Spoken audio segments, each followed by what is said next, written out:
Hey everyone, it's Jeff McGinnis over at CrossCountry Mortgage, just giving you a heads up on what it means to actually waive an appraisal these days. As you know, the Seattle market and Seattle metro area all around, it's crazy out there for buyers. And a lot of times what people are doing are waiving appraisals, and that backing up a little bit, what in a reasonable market, one that's not so crazy, there's what's called an appraisal contingency. So a lot of times that will be built into your contract where you'll have the opportunity to get an appraisal if you're getting financing. And in the contract, it will state that if the appraisal comes in low, there is a negotiation on what the new purchase price would be, right? So for example, we'll use maybe like a $700,000 purchase price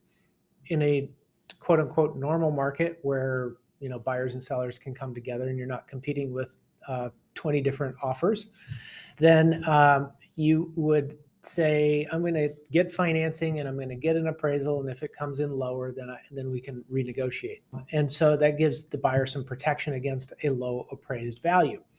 But in this marketplace, a lot of people are choosing to waive the appraisal, which comes with some inherent risks, right? So to make your offer more attractive, you may be waiving the appraisal, but that doesn't mean you're not going to have to get an appraisal if you're getting financing. What that means is the purchase price would not change if the appraisal came in low. So for example, if we say we're buying the house for $700, and for ease of use, it comes in at like say $675. So it's $25,000 less. Well, here's the deal. So the purchase price remains at $700,000, but the lender will base their down payment requirements on, or their loan to values on the lower of the appraised value at $675 or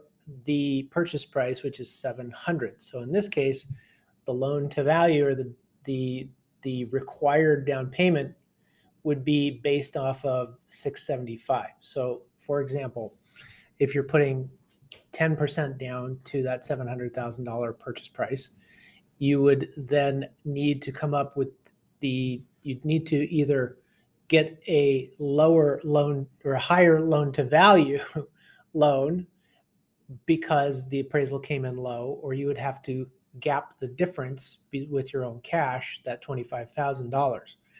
And it can get a little bit confusing. It can get a little bit more detailed. So it's always good to run through some scenarios and be prepared for any appraisal gaps, is what we're calling it these days. So if the appraisal comes in low, you want to be aware of what that could mean. So if you're waiving the appraisal contingency, not the appraisal itself, but the appraisal contingency, then you'll want to be prepared for any potential low appraised values.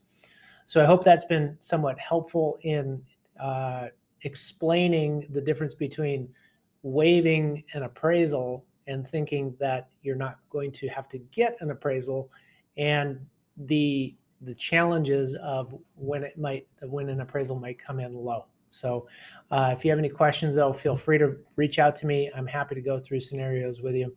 Have a great day, and I'll talk with you soon.